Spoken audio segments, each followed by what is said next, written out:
Now let's talk real quickly about China. China's GDP, I don't even like spending time talking about it because none of their data is honest. They tell you whatever they want, but clearly China had been slowing down. They just put up a print of 3.9%. I don't buy it. They have these rolling COVID lockdowns in most of their big cities. But the big problem going on in China is what I mentioned last year, which had just started shortly before our economic forum last year. They have a property bubble absolutely imploding. The magnitude of their property bubble may be as bigger than even the one that Japan built throughout the 80s and early 90s. 20% of all their urban housing units are vacant, 65 million units. They not only built whole buildings that were empty, they built whole cities that were empty. They would build whole shopping malls where nobody was there. Why did they do that? Because they were trying to keep their population employed.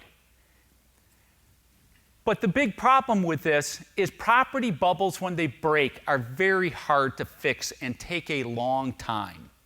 And it's the same problem Japan had, and somewhat what we had when our housing bubble bust, which was nothing near the magnitude of theirs, and that is it took down a lot of our financial institutions.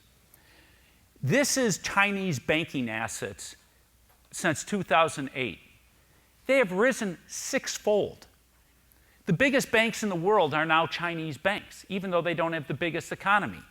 And where is all that finance of all that housing bubble? Sitting on these banks' balance sheets.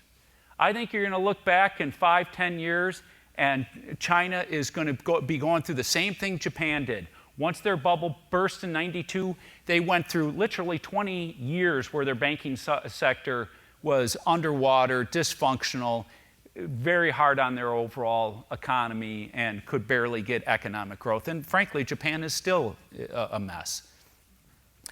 For another reason that China has the fastest aging population in the world. So when you take all these excess housing units and all this finance, and now the population is aging fast, you're going to create an upside-down pyramid where a bunch of young people are supporting the elderly. And that is what is happening in China. So I'm very concerned about China in a lot of ways, but they have deep structural problems that are going to cause them a whole host of hurt over the next decade plus.